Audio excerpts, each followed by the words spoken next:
ഏവർക്കും ഹാജാസ് ക്ലാസ്സസിലേക്ക് ഹൃദ്യമായ ഹാർദമായ സ്വാഗതം. നമ്മൾ ഇന്ന് എക്സ്ക്ലൂസീവ് കറണ്ട് അഫയേഴ്സിൻ്റെ ഒരു പുതിയ പാർട്ടാണ്, ഏറ്റവും അവസാനത്തെ പാർട്ടുമാണ്. എക്സ്ക്ലൂസീവ് കറണ്ട് അഫയർ എന്താണ് ഉദ്ദേശിക്കുന്നത് എന്ന് ചോദിച്ചാൽ 2025 നടക്കാനിരിക്കുന്ന പരീക്ഷകൾ റീസെൻ്റായി 21-നും ഈ മാസം 21-നും 24-നും ഒക്കെ നടക്കാനിരിക്കുന്ന സെക്രട്ടേറിയറ്റ് അസിസ്റ്റൻറ്റിൻ്റെ പ്രിലിംസിനും സെക്രട്ടേറിയറ്റ് OA പരീക്ഷയ്ക്കുമൊക്കെ ഉപകാരപ്രദമാകുന്ന സെലക്ട് ചെയ്തിട്ടുള്ള വളരെ സെലക്റ്റീവായ കുറച്ച് കറണ്ട് അഫയേഴ്സ് നിങ്ങളുടെ മുന്നിലേക്ക് അവതരിപ്പിക്കുക എന്നതാണ് ഇതിൻ്റെ ഒരു ഉദ്ദേശം. ഈ 4 പാർട്ടുകളിൽ നിന്നായി 200 മുതൽ 250ഓളം കറണ്ട് അഫയേഴ്സ് ഫാക്റ്റുകളാണ് നിങ്ങളുടെ മുന്നിലേക്ക് അവതരിപ്പിക്കപ്പെടുന്നത്. അപ്പോൾ കഴിഞ്ഞ 3 പാർട്ടും കാണാത്തവർ ആരെങ്കിലും ഉണ്ടെങ്കിൽ അവർക്ക് താഴെ ഡിസ്ക്രിപ്ഷൻ ബോക്സിൽ തന്നെ ലിങ്ക് കൊടുത്തിട്ടുണ്ട്. ഒരു 2-2.5 മണിക്കൂർ ചിലവാക്കിയാൽ കറണ്ട് അഫയേഴ്സിന് ഏറ്റവും കൂടുതൽ സാധ്യതാ ചോദ്യങ്ങൾ നിങ്ങളുടെ മുന്നിലേക്ക് എത്തുകയാണ്. ഇതിൻ്റെ PDF നോട്ട് ടെലഗ്രാമിൽ അപ്ലോഡ് ചെയ്തിട്ടുണ്ട്. ഈ 4 പാർട്ടിൻ്റെയും PDF നോട്ട് ടെലഗ്രാമിൽ അപ്ലോഡ് ചെയ്തിട്ടുണ്ട്. ടെലഗ്രാം ഹാജാസ് ക്ലാസ്സസ് എന്ന് സെർച്ച് ചെയ്യുകയോ ടെലഗ്രാമിൽ അങ്ങനെ സെർച്ച് ചെയ്യുകയോ അല്ലെങ്കിൽ ഹാജാസ് ക്ലാസ്സസ് എന്ന താഴെ ഡിസ്ക്രിപ്ഷൻ ബോക്സിൽ കൊടുത്തിരിക്കുന്ന ലിങ്കിൽ ക്ലിക്ക് ചെയ്തുകൊണ്ട് ടെലഗ്രാമിൽ ജോയിൻ ചെയ്യുകയോ ചെയ്യാം. ടെലഗ്രാമിൽ എല്ലാ ദിവസവും ടോപ്പിക് എക്സാം നടക്കുന്നുണ്ട്. ഒരു ടോപ്പിക്ക് നിങ്ങൾക്ക് ഒരു ദിവസം പഠിക്കാൻ തരുന്നു, അടുത്ത ദിവസം അതിൻ്റെ പരീക്ഷ വളരെ ഗംഭീരമായ ഇപ്പോഴത്തെ ഒരു എക്സാം സിസ്റ്റം അനുസരിച്ചുള്ള ചോദ്യം പാറ്റേണുകൾ ക്രിയേറ്റ് ചെയ്തുകൊണ്ടുള്ള ഒരു 20-നും 25-നും ഇടയിൽ ചോദ്യങ്ങൾ ഓരോ ദിവസവും നിങ്ങൾക്ക് തരുന്നുണ്ട്. അങ്ങനെയാണ് ടെലഗ്രാം മുന്നോട്ട് പോകുന്നത്. ഈ കഴിഞ്ഞ 1-2 മാസങ്ങളായി ഇത് വളരെ കൃത്യമായി നമ്മൾ തുടർന്നു പോകുന്നുമുണ്ട്. അപ്പോൾ നമുക്ക് ഈ ഒരു കറണ്ട് അഫയേഴ്സിലേക്ക് കടക്കാം. കറണ്ട് അഫയേഴ്സിൽ നമ്മൾ ഇന്ന് ആദ്യമായി പറയാൻ ഉദ്ദേശിക്കുന്നത് അന്താരാഷ്ട്ര ബഹിരാകാശ നിലയത്തിലേക്ക് ഇന്ത്യ ബഹിരാകാശ യാത്രികരെ അയക്കുന്നത് ഏത് അന്താരാഷ്ട്ര കൊമേഴ്ഷ്യൽ ദൗത്യത്തിൻ്റെ ഭാഗമായിട്ടാണ് എന്നാണ് ചോദ്യം. അപ്പോൾ അന്താരാഷ്ട്ര ബഹിരാകാശ നിലയത്തിലേക്ക് ഇന്ത്യ ബഹിരാകാശ യാത്രികരെ അയക്കുന്നത് ഏത് അന്താരാഷ്ട്ര കൊമേഴ്ഷ്യൽ ദൗത്യത്തിൻ്റെ ഭാഗമായിട്ടാണ്? ഉത്തരം ആക്സിയോം 4ൻ്റെ ഭാഗമായിട്ടാണ്. ആക്സിയോം 4ൻ്റെ ഭാഗമായിട്ടാണ് ഇന്ത്യ അന്താരാഷ്ട്ര ബഹിരാകാശ നിലയത്തിലേക്ക് യാത്രികരെ അയക്കുന്നത്. ആക്സിയോം 4. ഇനി അടുത്തത്, നമ്മൾ സാധാരണ ATMൽ കാർഡ് ഇട്ട് കഴിഞ്ഞാൽ നമുക്ക് എന്ത് കിട്ടും? കാശ് കിട്ടും.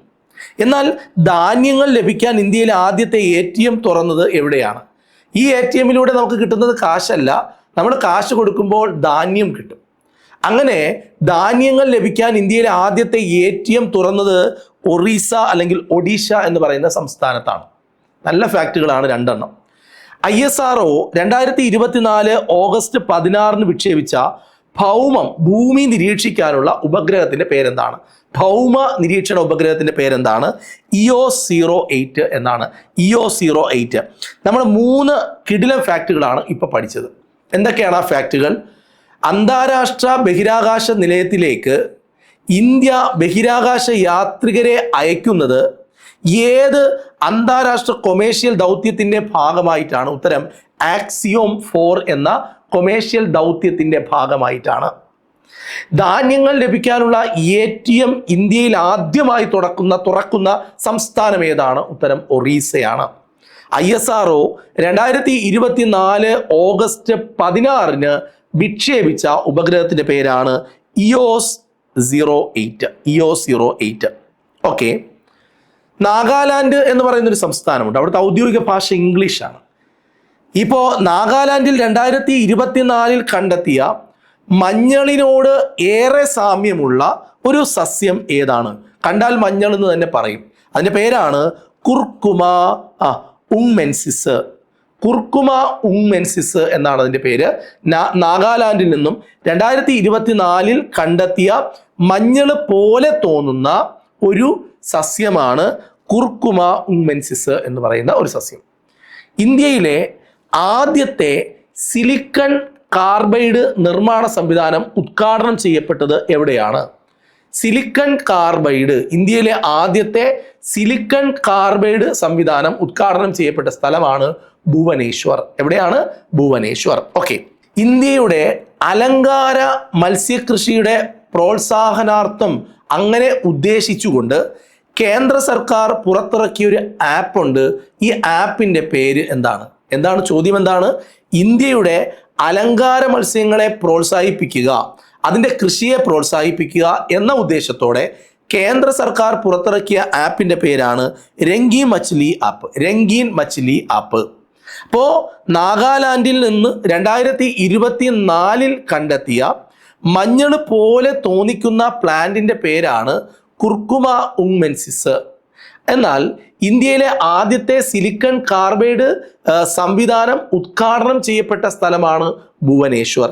ഇന്ത്യയുടെ അലങ്കാര മത്സ്യകൃഷിയുടെ പ്രോത്സാഹനാർത്ഥം കേന്ദ്ര സർക്കാർ പുറത്തിറക്കിയ ആപ്പിൻ്റെ പേരാണ് രംഗീൻ Machhli app. രംഗീൻ Machhli app. രംഗീൻ Machhli app. Okay. ഇന്ത്യയുടെ ക്ഷീരോത്പാദനം, പാലുൽപാദനം, ആ മേഖലയെ, ഇന്ത്യയിലെ പാലുൽപാദന മേഖലയെ ശക്തിപ്പെടുത്താൻ വേണ്ടി 2024 സെപ്റ്റംബറിൽ പ്രഖ്യാപിച്ച കർമ്മ പദ്ധതിയുടെ പേര് എന്താണ്? ശ്രദ്ധിക്കുക, ഇന്ത്യയിലെ ക്ഷീരോത്പാദനത്തെ പ്രോത്സാഹിപ്പിക്കാനും ശക്തിപ്പെടുത്താനും വേണ്ടി 2024 സെപ്റ്റംബറിൽ പ്രഖ്യാപിച്ച കർമ്മ പദ്ധതിയുടെ പേരാണ് white revolution. White revolution. White revolution. Okay. ധവള വിപ്ലവം 2.0.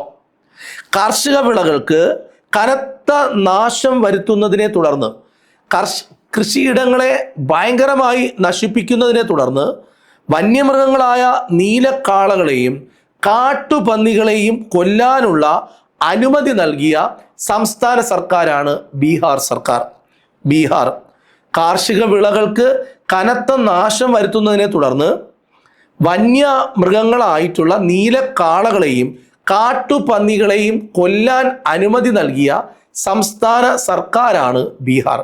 കഴിഞ്ഞ ഈ എക്സ്ക്ലൂസീവ് കറണ്ട് അഫയേഴ്സിൽ തന്നെ നമ്മൾ പറഞ്ഞു, ഈ ഒരു രാജ്യത്ത് ഈ പറയുന്ന പോലെ ഈ വിളനാശം ഉണ്ടാക്കുന്ന അല്ലെങ്കിൽ വളരെ അപകടകാരികളായിട്ടുള്ള മൃഗങ്ങളെ കൊല്ലാൻ, വിളനാശമല്ല, അപകടകാരികളായിട്ടുള്ള മൃഗങ്ങളെ കൊല്ലാൻ, അതിൻ്റെ ഭാഗമായി ചെങ്കരടികളെ കൊല്ലാനുള്ള അനുമതി നൽകി സ്വീഡൻ എന്ന് പറയുന്ന ഒരു രാജ്യം.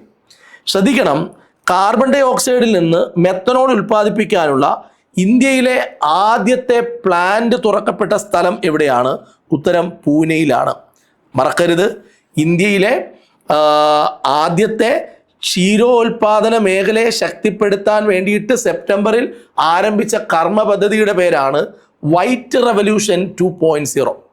കാർഷിക വിളകൾക്ക് കനത്ത നാശം വരുത്തുന്നതിനെ തുടർന്ന് വന്യമൃഗങ്ങളായിട്ടുള്ള നീലക്കാളകളെയും കാട്ടുപന്നികളെയും ഒക്കെ കൊല്ലാനുള്ള അനുമതി നൽകിയ സംസ്ഥാന സർക്കാർ ഏതാണ്? ഉത്തരം ബീഹാർ സർക്കാരാണ്. കാർബൺ ഡൈ ഓക്സൈഡിൽ നിന്ന് CO2, കാർബൺ ഡൈ ഓക്സൈഡിൽ നിന്ന് മെത്തനോൾ ഉൽപ്പാദിപ്പിക്കാനുള്ള ഇന്ത്യയിലെ ആദ്യത്തെ പ്ലാന്റ് തുറന്നത് എവിടെയാണ്? ഉത്തരം പൂനെയിലാണ്. നമ്മൾ ഏകദേശം 9ഓളം ഫാക്റ്റുകൾ പറഞ്ഞു കഴിഞ്ഞു.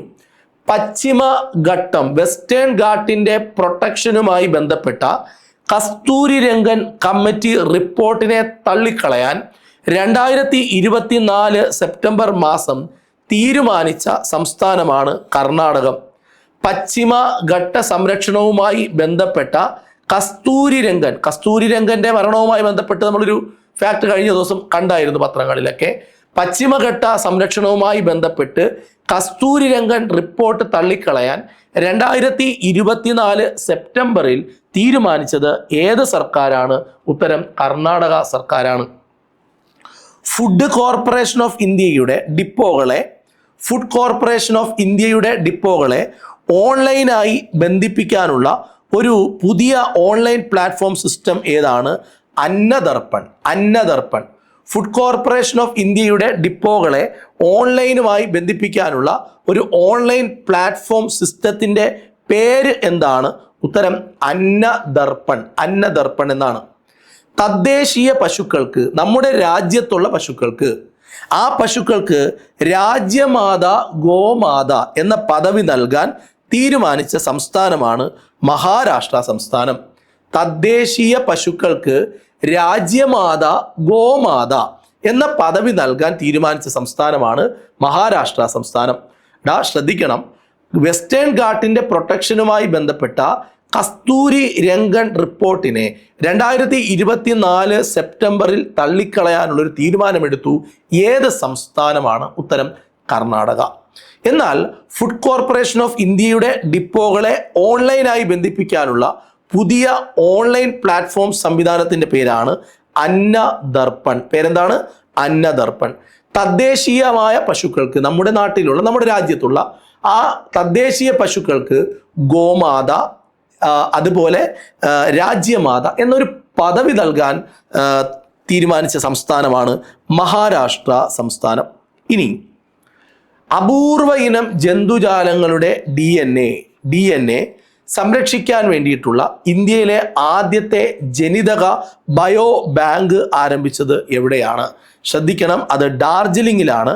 പത്മജ നായിഡു സുവോളജിക്കൽ പാർക്കിലാണ് അപൂർവ ഇനം ജന്തുജാലങ്ങളുടെ DNA സൂക്ഷിക്കാനുള്ള ഇന്ത്യയിലെ ആദ്യത്തെ ബയോജനറ്റിക് ബാങ്ക് ആരംഭിക്കുന്നത്. പത്മജ നായിഡു സുവോളജിക്കൽ പാർക്കിലാണ്, ഡാർജിലിംഗ്.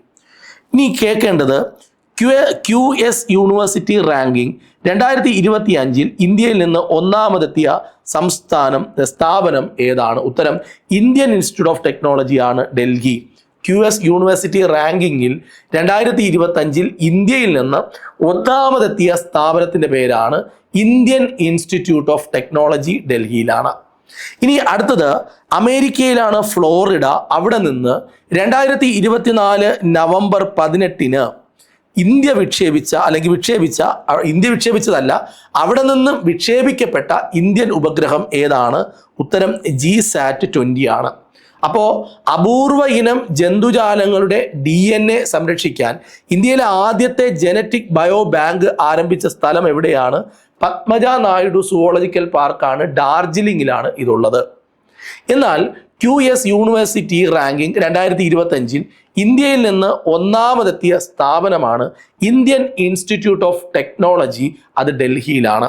അമേരിക്കയിലെ ഫ്ലോറിഡയിൽ നിന്ന് 2024 നവംബർ 18 വിക്ഷേപിച്ച ഇന്ത്യൻ ഉപഗ്രഹത്തിൻ്റെ പേരാണ് ഏത്? GSAT-20.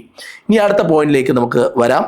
ഫീനോള്, ബെൻസീന് രണ്ടും ആരോമാറ്റിക് ആയിട്ടുള്ള രണ്ട് കോമ്പൗണ്ടുകളാണ്. ഫീനോൾ ആണെങ്കിൽ നമ്മളിതാ ബെൻസീൻ റിങ് വരച്ചിട്ട്, മൈക്കിൾ ഫാരഡേ ആണല്ലോ ബെൻസീൻ കണ്ടെത്തിയത്, അതിന് മേളിൽ OH വരുമ്പോഴാണ് ഇത് ഫീനോൾ ആവുക. വെറുതെ ഇങ്ങനെയാണ് നമ്മൾ വരയ്ക്കുന്നതെങ്കിൽ ഇതാണ്. ആരോമാറ്റിക് എന്ന് പറഞ്ഞു കഴിഞ്ഞാൽ നല്ല പ്ലസന്റ് സ്മെല്ല് എന്നാണ്. ആരോമാറ്റിക് എന്ന് പറഞ്ഞാൽ ഒരു പ്ലസന്റ് സ്മെല്ലുള്ളത് എന്ന ഒരു അർത്ഥം മാത്രമാണുള്ളത്. ഫീനോള്, ബെൻസീൻ തുടങ്ങിയ അപകടകാരികളായ ജലമലിനീകാരികളെ തിരിച്ചറിയാൻ സഹായിക്കുന്ന ഏത് ഉപകരണമാണ് IIT മുംബൈയിലെ ഗവേഷകർ ഉണ്ടാക്കിയത്?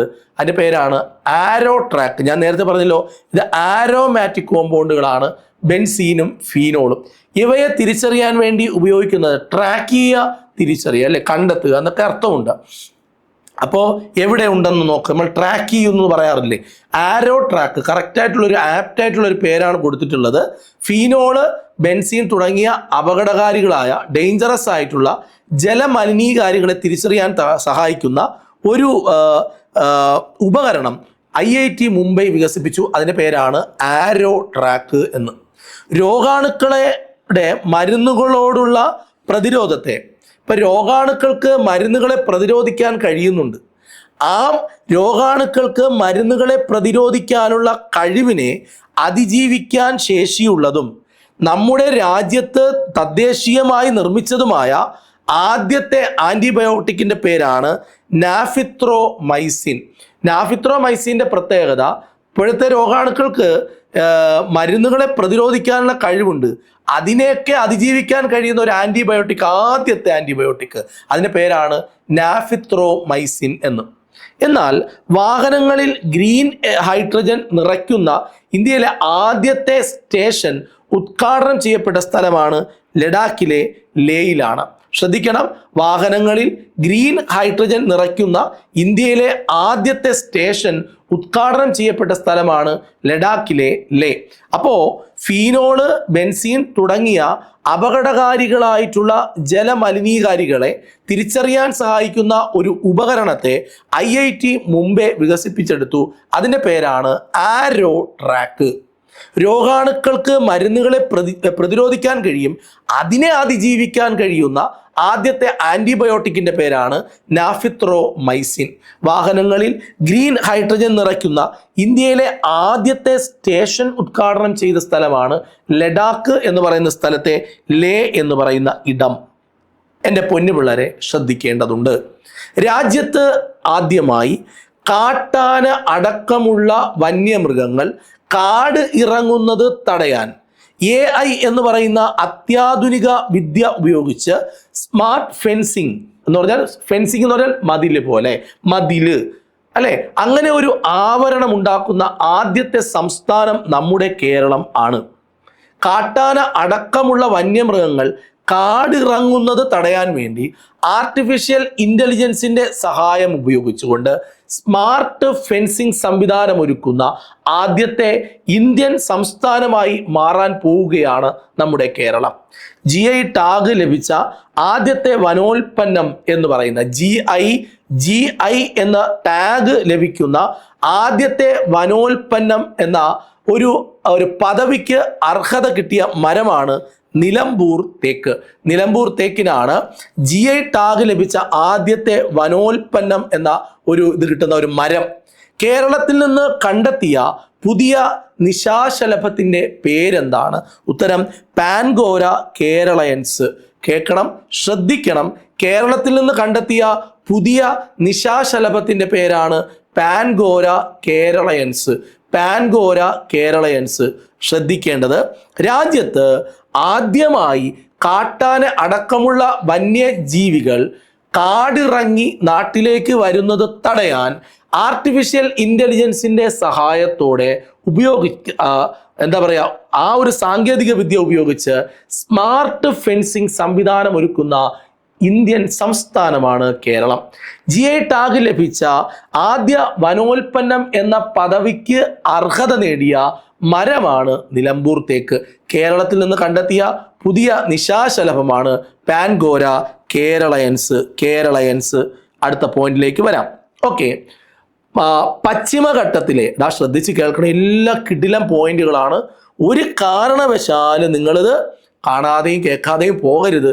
പരീക്ഷകളിൽ ഏറ്റവും സാധ്യതയുള്ള ചോദ്യങ്ങളാണ് ഈ കഴിഞ്ഞ 4 പാർട്ടിലായി നമ്മൾ കേൾക്കുന്നത്. അതേപോലെ ഹാജാസ് ക്ലാസ്സസ് എന്ന് പറയുന്ന ഈ യൂട്യൂബ് ചാനലിൽ നമ്മൾ റെഗുലറായി ഇതിനകത്ത് വ്യൂ കൂട്ടാൻ വേണ്ടിയിട്ട് കൂടുതൽ നോട്ടിഫിക്കേഷൻസ് ഇത് ഇങ്ങനെ PSCയുമായി റിലേറ്റ് ചെയ്ത അങ്ങനെയുള്ള കാര്യങ്ങളല്ല കൂടുതൽ വരുന്നത്. നമ്മൾ ഇതിനകത്ത് ഇടുന്നത് കണ്ടന്റ് ആണ്. എപ്പോഴും നിങ്ങൾ ശ്രദ്ധിച്ചാൽ നിങ്ങൾക്ക് മനസ്സിലാവും. ഹാജാസ് ക്ലാസ്സസ് കൂടുതൽ പ്രാധാന്യം നൽകുന്നത് നമുക്ക് നമുക്ക് പഠിപ്പിക്കാനാണ് അറിയാവുന്നത്. അവിടെ ഇത്രയും കട്ട് ഓഫ് വരാൻ സാധ്യതയുണ്ട്, അവിടെ ഇങ്ങനെ ആയിരിക്കും, അങ്ങനെ ആയിരിക്കും, നിങ്ങൾക്ക് ജോലി കിട്ടില്ല, അങ്ങനെ കുറിച്ചൊന്നും നമ്മുടെ യൂട്യൂബ് ചാനൽ എടുത്താൽ അങ്ങനത്തെ വീഡിയോസ് വളരെ കുറവാണ്. ഞാൻ അങ്ങനെ പൊതുവേ സംസാരിക്കാറില്ല, ഞാനത് നോക്കാറുമില്ല. കാരണം എന്ന് പറഞ്ഞു കഴിഞ്ഞാൽ നമ്മൾ എഴുതാൻ പോകുന്ന പരീക്ഷ വളരെ ഭംഗിയായി എഴുതുക, അതിലൊരു ജോലി കിട്ടും, അത് വാങ്ങിക്കൊണ്ട് നമ്മൾ പോവുക. നമ്മൾ മറ്റുള്ളത് എങ്ങനെയാണോ, പരിസരം എങ്ങനെയാണോ ഒന്നും നമ്മൾ നോക്കേണ്ട കാര്യമില്ല. PSC എങ്ങനെയാണോ അതൊന്നും നമ്മൾ ചർച്ച ചെയ്യേണ്ട. നമുക്ക് നമ്മുടെ ബുദ്ധിയിലും നമ്മുടെ വർക്കിലും നല്ല ഒരു കോൺഫിഡൻറ്റ് വേണം. നന്നായിട്ട് പഠിക്കുക, നന്നായിട്ട് വർക്ക് ചെയ്യുക, അത്രയേ ഉള്ളൂ. അങ്ങനെ ഞാൻ കൊടുക്കുന്ന ഈ കറണ്ട് അഫയേഴ്സ് മാത്രമല്ല, നമ്മൾ കൊടുത്തുകൊണ്ടിരിക്കുന്ന മലയാളം, ഇംഗ്ലീഷ്, മാത്സ് പഠിക്കാനുള്ള ഒരു സീരീസ്, ഇതെല്ലാം കണ്ടന്റാണ് തരുന്നത്. പൂർണ്ണമായും കണ്ടന്റാണ്. കണ്ടന്റ് തന്നുകൊണ്ടാണ് ഈ യൂട്യൂബ് ചാനൽ PSCയുമായി മുൻപോട്ട് പോകുന്നത്. കണ്ടന്റ് അല്ലാത്ത ഒരു കാര്യങ്ങളും നമ്മൾ ഇതിനകത്തുനിന്ന് അല്പം മോട്ടിവേഷനോ ഏതെങ്കിലും പരീക്ഷ വരുമ്പോൾ നിങ്ങൾക്കൊരു എനർജി നമ്മൾ സ്വാഭാവികമായി പഠിക്കുമ്പോൾ നമ്മൾ ഉറങ്ങുമ്പോൾ പോലും എനർജി കുറയുന്നു എന്നുള്ളതാണ്. പഠിക്കുമ്പോൾ തീർച്ചയായും നമ്മുടെ എനർജി കുറയും. സ്വാഭാവികമായി മറ്റുള്ളവരെ കുറിച്ചൊക്കെ ചിന്തിക്കുമ്പോൾ നമ്മൾ പലപ്പോഴും നെഗറ്റീവ് ആകാറുണ്ട്, നമ്മുടെ എനർജി ഭയങ്കരമായിട്ട് കുറയാറുണ്ട്. അപ്പോൾ നമുക്ക് കുറച്ച് ഇന്ധനം വേണമല്ലോ ഒന്ന് വീണ്ടും മുന്നോട്ട് പോകാൻ. അപ്പോൾ ചെറിയൊരു മോട്ടിവേഷൻ്റെ ആവശ്യം വരും. അപ്പോൾ നമ്മൾ മോട്ടിവേഷൻ തരാറുണ്ട്. അപ്പോൾ ആവശ്യമില്ലാത്ത കാര്യങ്ങൾ നമ്മുടെ ചാനലിലൂടെ തരാറില്ല. നിങ്ങൾക്ക് തരുന്നതെല്ലാം നിങ്ങൾ ഈ ചാനലിൽ ഓരോ ക്ലാസ്സുകൾ എടുത്ത് നോക്കിയാലും നിങ്ങൾക്കത് മനസ്സിലാവും. ഒരു കാലത്ത് ഒരു 4 കൊല്ലങ്ങൾക്ക് മുമ്പാണ്, 5 കൊല്ലങ്ങൾക്ക് മുമ്പാണ് ഒരു ചാനൽ ആരംഭിക്കുന്നത്. ആ സമയത്ത് നമ്മൾ ഈ ഒരു ചാനലിലാണ് സയൻസ് ഏറ്റവും കൂടുതൽ കുട്ടികൾ, സയൻസും മാത്സും ഏറ്റവും കൂടുതൽ കുട്ടികൾ കണ്ടുകൊണ്ടിരുന്ന ഒരു ചാനലാണ്. നമുക്ക് വീണ്ടും ക്ലാസ്സുകളിലേക്കൊക്കെ വരാം. അപ്പോൾ നമുക്ക് ഇത് തുടർന്ന് പോകാം. ഞാനിപ്പോൾ ഈ 29-ാം തീയതി ഹജ്ജിന് പോവുകയാണ്. ഓക്കെ, ഹജ്ജിൻ്റെ കർമ്മങ്ങളിലേക്ക് കടക്കാൻ പോകണം. ഏകദേശം ഒരു 30-40 ദിവസത്തോളം ഈ യൂട്യൂബ് ചാനലിൽ ഞാനുണ്ടാവില്ല, ബാക്കി പക്ഷേ അധ്യാപകർ ക്ലാസ് എടുക്കും. അതിനുശേഷം നമുക്ക് വളരെ ഗംഭീരമായി ഈ ചാനലിനെ PSCയുടെ മുൻധാരയിലേക്ക് നമുക്ക് തിരിച്ചു കൊണ്ടുവരേണ്ടതുണ്ട്. നമുക്ക് നോക്കാം. പശ്ചിമഘട്ടത്തിലെ അഗസ്ത്യമലയോട് ചേർന്ന പ്രദേശത്ത് കണ്ടെത്തിയ പുതിയ ഇനം തുമ്പിയുടെ പേരെന്താണ്? അതിൻ്റെ പേരാണ് അഗസ്ത്യമല മുളവാലൻ.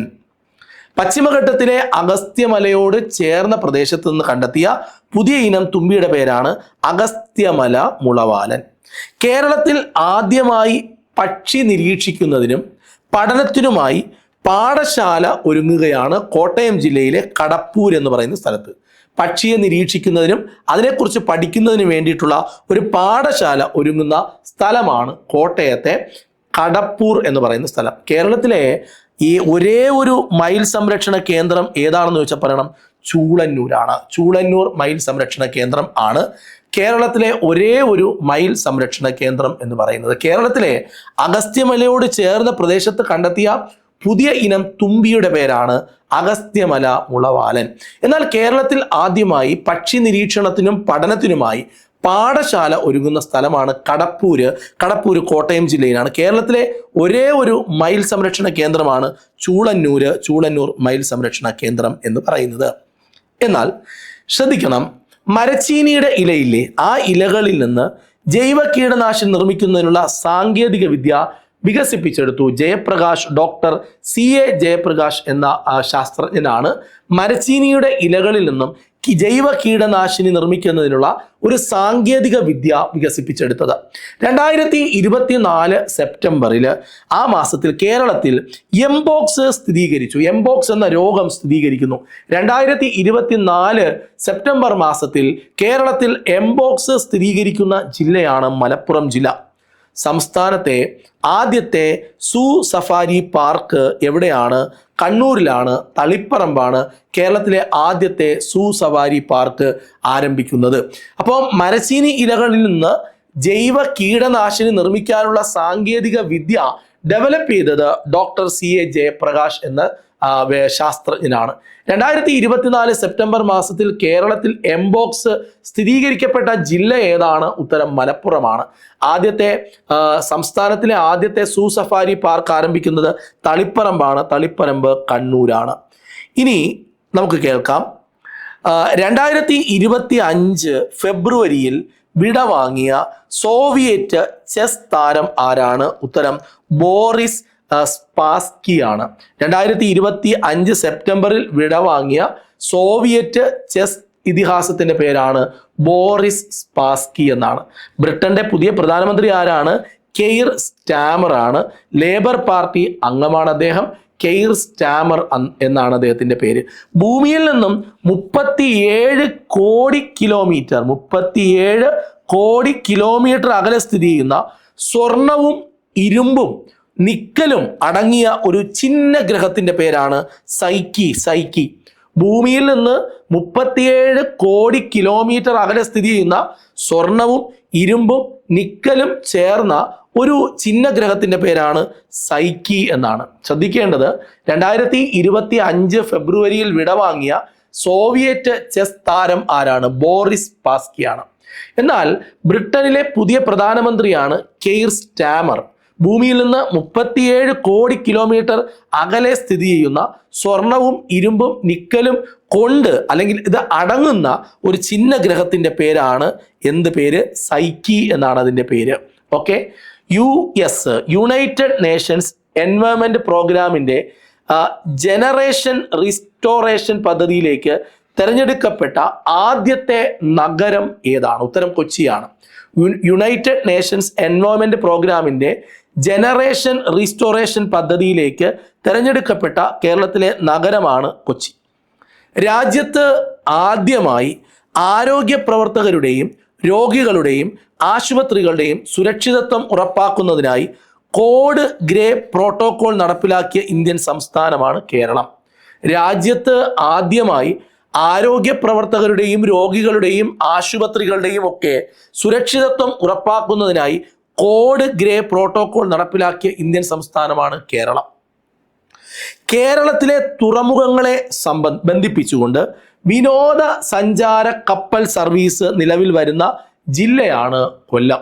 ശ്രദ്ധിച്ച് കേൾക്കണം. കേരളത്തിലെ തുറമുഖങ്ങളുണ്ട്. ആ തുറമുഖങ്ങളെയെല്ലാം ബന്ധിപ്പിച്ചുകൊണ്ട് വിനോദസഞ്ചാര കപ്പൽ സർവീസ് നിലവിൽ വരുന്ന സ്ഥലം എവിടെയാണ്? അത് കൊല്ലമാണ്. അപ്പോൾ യുണൈറ്റഡ് നേഷൻസ് എൻവയോൺമെന്റ് പ്രോഗ്രാമിന്റെ ജനറേഷൻ റീസ്റ്റോറേഷൻ പദ്ധതിയിലേക്ക് തിരഞ്ഞെടുക്കപ്പെട്ട കേരളത്തിലെ ആദ്യത്തെ നഗരമാണ് കൊച്ചി. രാജ്യത്ത് ആദ്യമായി ആരോഗ്യ പ്രവർത്തകരുടെയും രോഗികളുടെയും ആശുപത്രികളുടെയും സുരക്ഷിതത്വം ഉറപ്പാക്കുന്നതിനായി കോഡ് ഗ്രേ പ്രോട്ടോകോൾ സംവിധാനം നടപ്പിലാക്കിയ ഇന്ത്യൻ സംസ്ഥാനമാണ് കേരളം. കേരളത്തിലെ തുറമുഖങ്ങളെല്ലാം ബന്ധിപ്പിച്ചുകൊണ്ട് വിനോദസഞ്ചാര കപ്പൽ സർവീസ് വരുന്നത് എവിടെയാണ്? ഉത്തരം കൊല്ലത്താണ്. എവിടെയാണ്? കൊല്ലം. ഓക്കെ. ഡിജിറ്റൽ സർവേ പൂർത്തിയാക്കിയ വില്ലേജുകളിൽ ഭൂമി വിൽക്കാനും വാങ്ങാനുമായി അപേക്ഷിക്കേണ്ട പോർട്ടലാണ് എൻ്റെ ഭൂമി. ഡിജിറ്റൽ സർവേ കഴിഞ്ഞു. അങ്ങനെ കഴിഞ്ഞ് പൂർത്തിയാക്കപ്പെട്ട വില്ലേജുകളിൽ ഭൂമി വിൽക്കാനും വാങ്ങാനും അപേക്ഷിക്കണം. ആ അപേക്ഷിക്കേണ്ട ഒരു പോർട്ടലുണ്ട്. അതിൻ്റെ പേരാണ് എൻ്റെ ഭൂമി. സംസ്ഥാനത്തെ ആദ്യത്തെ തുളസി വനം എവിടെയാണ്? കോന്നിയിലാണ്. പത്തനംതിട്ട ജില്ലയിലാണ് കോന്നി. സംസ്ഥാനത്തെ ആദ്യത്തെ തുളസി വനം ആരംഭിച്ചത് എവിടെയാണ്? ഉത്തരം കോന്നിയിലാണ്. പശ്ചിമഘട്ടത്തിൽ നിന്ന് പുതുതായി കണ്ടെത്തിയ മേഘമല വെള്ളിവരയൻ ഏത് ജീവിയാണ്? മേഘമല വെള്ളിവരയൻ. അപ്പോൾ പശ്ചിമഘട്ടത്തിൽ നിന്ന് കണ്ടെത്തിയ മേഘമല വെള്ളിവരയൻ എന്നത് എന്ത് ജീവിയാണ്? മാനാണോ? അല്ലെങ്കിൽ എന്താണ്? കാട്ടുപന്നിയാണോ? അല്ലെങ്കിൽ തവളയാണോ എന്നൊക്കെ ചോദിച്ചാൽ ഉത്തരം പറയണം അത് ചിത്രശലഭമാണ്. അപ്പോൾ മേഘമല വെള്ളിവരയൻ എന്ന് പറയുന്നത് ഏത് ജീവിയാണ്? പശ്ചിമഘട്ടത്തിൽ നിന്ന് കണ്ടെത്തിയ പുതിയ ജീവിയാണ്. അതിൻ്റെ പേരാണ് അത് ചിത്രശലഭമാണ് എന്ന് പഠിച്ചു വയ്ക്കുക. ഇനി കേരളത്തിലെ ആദ്യത്തെ ബാറ്ററി എനർജി സ്റ്റോറേജ് പദ്ധതി ആരംഭിക്കുന്നത് കാസർഗോഡ് മൈലാട്ടിയിലാണ്. കേരളത്തിലെ ആദ്യത്തെ ബാറ്ററി എനർജി സ്റ്റോറേജ് പദ്ധതി, ഒന്നുകൂടെ കേൾക്കണം. കേരളത്തിലെ ആദ്യത്തെ ബാറ്ററി എനർജി സ്റ്റോറേജ് പദ്ധതി ആരംഭിക്കുന്നത് മൈലാട്ടിയിലാണ്, Kasaragod. The republic of science എന്ന പുസ്തകത്തിന്റെ രചയിതാവ് ചോദിക്കാൻ സാധ്യതയുണ്ട്. ദ റിപ്പബ്ലിക് ഓഫ് സയൻസ് എന്ന് പറയുന്ന പുസ്തകത്തിന്റെ രചയിതാവാണ് ഡോക്ടർ രഞ്ജിത്ത് നായർ. ഡോക്ടർ രഞ്ജിത്ത് നായറാണ് ദ റിപ്പബ്ലിക് ഓഫ് സയൻസസ് എന്ന് പറയുന്ന സയൻസ് എന്ന് പറയുന്ന പുസ്തകത്തിന്റെ രചയിതാവ്. അപ്പോൾ കേരളത്തിലെ ആദ്യത്തെ ബാറ്ററി എനർജി സ്റ്റോറേജ് പദ്ധതി ആരംഭിക്കുന്നത് എവിടെയാണ്? മൈലാട്ടിയിലാണ്, Kasaragod. The republic of science എന്ന് പറയുന്ന പുസ്തകത്തിന്റെ രചയിതാവാണ് ഡോക്ടർ രഞ്ജിത്ത് നായർ. അധിനിവേശ സസ്യങ്ങൾ നീക്കം ചെയ്ത് നിത്യഹരിത വനങ്ങൾ പുനഃസൃഷ്ടിക്കാനുള്ള സർക്കാർ പദ്ധതിയുടെ പേരാണ് വനദീപ്തി. എന്താണ് വനദീപ്തി? അതായത് അധിനിവേശം ഒരു ഉപയോഗമില്ലാത്ത സസ്യങ്ങളെല്ലാം വെട്ടി മാറ്റിയിട്ട് നിത്യഹരിത വനങ്ങൾ പുനഃസൃഷ്ടിക്കാനുള്ള സർക്കാർ പദ്ധതിയുടെ പേരാണ് വനദീപ്തി എന്ന്. എന്താണ് പേര്? വനദീപ്തി എന്ന്. ഓക്കെ. ഒരു തദ്ദേശ സ്ഥാപനം ഒരു കായിക പദ്ധതി എന്ന ലക്ഷ്യത്തോടെ സംസ്ഥാന സർക്കാർ നടത്തുന്ന ക്യാമ്പയിനാണ് പ്രോജക്റ്റ് 1000. ശ്രദ്ധിച്ച് കേൾക്കണം. ഒരു തദ്ദേശ സ്ഥാപനം ഒരു കായിക പദ്ധതി എന്ന ലക്ഷ്യത്തോടെ സംസ്ഥാന സർക്കാർ നടത്തുന്ന ക്യാമ്പയിനാണ് പ്രോജക്റ്റ് 1000. മുഴുവൻ ഗോത്രവർഗക്കാർക്കും അടിസ്ഥാന രേഖകൾ ഉറപ്പാക്കിയ ഇന്ത്യയിലെ ആദ്യത്തെ ജില്ല ഏതാണ്? ഉത്തരം വയനാടാണ്. മുഴുവൻ ഗോത്രവർഗക്കാർക്കും അടിസ്ഥാന രേഖകൾ ഉറപ്പാക്കിയ ഇന്ത്യയിലെ ആദ്യത്തെ ജില്ലയാണ് വയനാട്. ഇനി പട്ടികവർഗക്കാരായ അമ്മമാർക്കും കുട്ടികൾക്കും പോഷകാഹാരക്കുറവ് പരിഹരിക്കുന്നതിനായി പ്രതിമാസം ധനസഹായം നൽകുന്ന ഒരു പദ്ധതിയുണ്ട്, ജനനി ജന്മരക്ഷ. എന്താ പേര്? ജനനി ജന്മരക്ഷ. ജനനി ജന്മരക്ഷ എന്ന് പറഞ്ഞാൽ പട്ടികവർഗക്കാരായ അമ്മമാർക്കും കുട്ടികൾക്കും പോഷകാഹാരക്കുറവ് പരിഹരിക്കുന്നതിനായി പ്രതിമാസം ധനസഹായം നൽകുന്ന പദ്ധതിയുടെ പേരാണ് ജനനി ജന്മരക്ഷ എന്ന്. ജനനി ജന്മരക്ഷ. ഇനി വീട്ടിലെ ഇലക്ട്രിക് പ്ലംബിംഗ് ജോലികൾ മുതൽ രോഗി പരിചരണത്തിനും പ്രസവ ശുശ്രൂഷയ്ക്കും വരെ പരിശീലനം സിദ്ധിച്ച സ്ത്രീകളെ ലഭ്യമാക്കുന്ന സർക്കാരിൻ്റെ ഒരു സഹകരണ വകുപ്പിൻ്റെ ഒരു പദ്ധതിയുടെ പേരാണ് സഖി പദ്ധതി.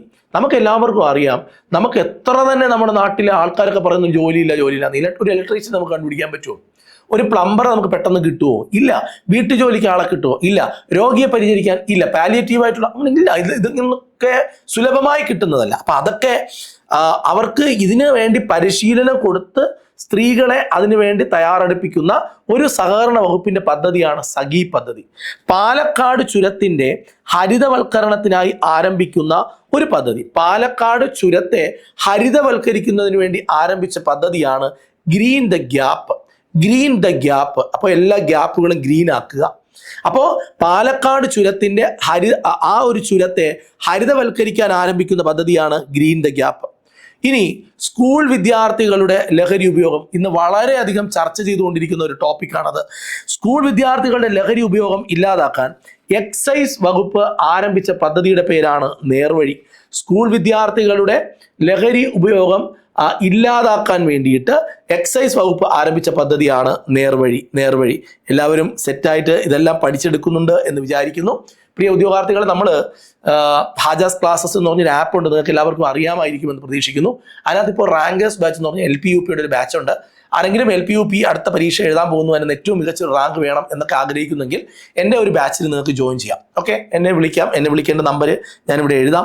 ഈ നമ്പറിൽ വിളിച്ച് കാര്യങ്ങളൊക്കെ, നിങ്ങളുടെ സംശയങ്ങളൊക്കെ തീർത്തിട്ട് ഏറ്റവും കുറഞ്ഞ ഫീസിൽ നിങ്ങൾക്ക് 2 വർഷം അതിഗംഭീരമായി LPUPയുടെ പഠനം നമുക്ക് എന്ത് ചെയ്യാം, ഗംഭീരമാക്കാം. അപ്പോൾ ആർക്കെങ്കിലും അങ്ങനെ ജോയിൻ ചെയ്യണമെങ്കിൽ, അതുപോലെ എല്ലാ ജനറൽ PSCയും വരാനിരിക്കുന്ന യൂണിവേഴ്സിറ്റി അസിസ്റ്റന്റ് എക്സാമിന്റെ കോച്ചിങ്ങും ഒക്കെ നമ്മൾ നൽകുന്നുണ്ട്. ജോയിൻ ചെയ്യാൻ താല്പര്യമുള്ളവർക്ക് ജോയിൻ ചെയ്യാം. കാലാവസ്ഥാ വകുപ്പിന്റെ 150ാമത്തെ വാർഷിക സമ്മേളനത്തിന്റെ ഭാഗമായി രാജ്യത്തെ ഓരോ കുടുംബത്തിനും അനുയോജ്യമായ കാലാവസ്ഥാ വിവരങ്ങൾ തത്സമയം നൽകാൻ ലക്ഷ്യമിടുന്ന ഒരു പദ്ധതിയുണ്ട്. അതിൻ്റെ പേരാണ് മൗസം മിഷൻ. എന്താണ് മൗസം മിഷൻ? കാലാവസ്ഥാ വകുപ്പിന്റെ പദ്ധതിയാണ്. സാമ്പത്തികമായി പിന്നോക്കം നിൽക്കുന്ന കുട്ടികൾക്കായി സഹപാഠികൾ വഴി സഹായം ലഭ്യമാക്കുന്ന പദ്ധതിയാണ് പഠനമിത്രം. സാമ്പത്തികമായി പിന്നോക്കം നിൽക്കുന്ന കുട്ടികൾക്ക് സഹപാഠികൾ സഹായം എത്തിക്കുന്നു. ആ പദ്ധതിയുടെ പേരാണ് പഠനമിത്രം.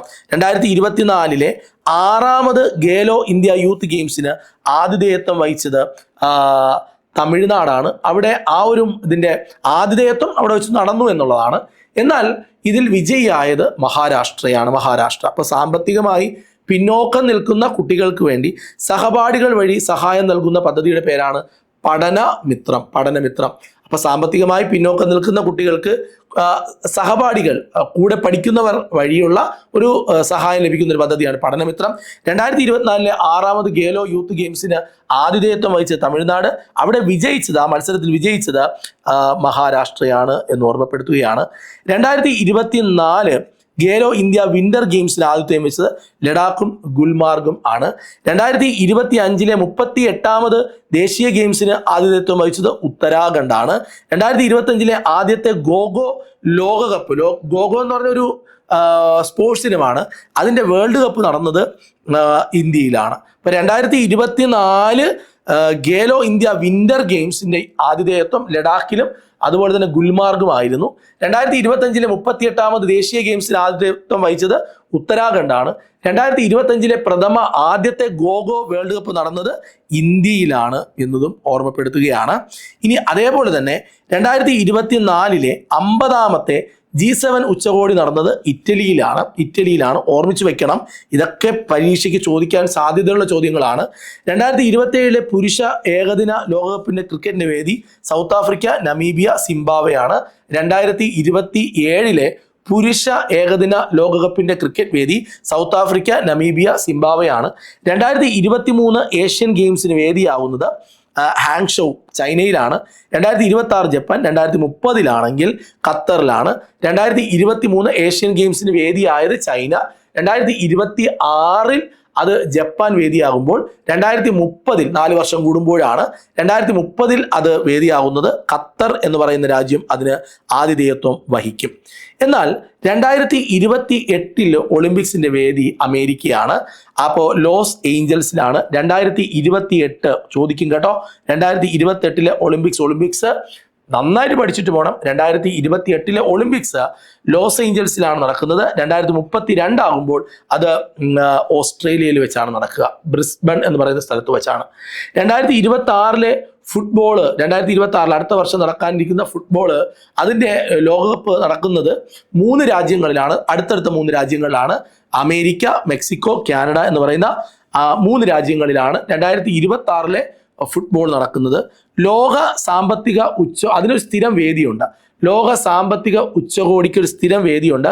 അത് ലോകത്തിൻ്റെ എന്താ പറയുക പൂന്തോട്ടം എന്നറിയപ്പെടുന്ന സ്വിറ്റ്സർലാൻഡ് എന്ന് പറയുന്ന രാജ്യത്ത് ദാവോസ് എന്ന് പറയുന്ന ഒരു സ്ഥലത്താണ് ലോക സാമ്പത്തിക ഉച്ചകോടിയുടെ സ്ഥിരം പെർമനന്റ് വേദി അതാണ്. അപ്പോൾ ഓർമ്മിച്ചോണം, 2028 ഒളിമ്പിക്സ് ലോസ് ഏഞ്ചൽസിൽ വെച്ചാണ് നടക്കുന്നത്, അമേരിക്കയിലാണ്. 32 ഒളിമ്പിക്സ് നടക്കും, 4 വർഷം കൂടുമ്പോഴാണ് ലോകത്തിലെ ഏറ്റവും വലിയ കായിക മാമാങ്കമായ ഒളിമ്പിക്സ് നടക്കുന്നത്. ഇനി 28 നടക്കുമ്പോൾ 24 കഴിഞ്ഞ് അടുത്ത 28 നടക്കുന്നു, പിന്നെ 32 നടക്കുന്നു. 32 ഓസ്ട്രേലിയയിൽ വെച്ച് നടക്കും. 2026 ഫുട്ബോള്. ലോകത്തിലെ ഏറ്റവും കൂടുതൽ ആരാധകരുള്ള കളിയാണ് ഫുട്ബോള്. 2026 ഫുട്ബോളിന്റെ വേദി 3 രാജ്യങ്ങളാണ്: അമേരിക്ക, മെക്സിക്കോ, കാനഡ. ലോക സാമ്പത്തിക ഉച്ചകോടിയുടെ സ്ഥിരം വേദിയാണ് ദാവോസ്, അത് സ്വിറ്റ്സർലാൻഡിലാണ്. ക്ലിയർ ആണ്? എന്തെങ്കിലും ഡൗട്ട് ഉണ്ടോ? ഇല്ല. എന്നാൽ 2025 AI ഉച്ചകോടിയുടെ വേദി അതെന്ന് പറയുന്നത് ഫ്രാൻസിന്റെ തലസ്ഥാനമായ പാരീസിലാണ്. 2025 AI ഉച്ചകോടി നടക്കുന്നത്.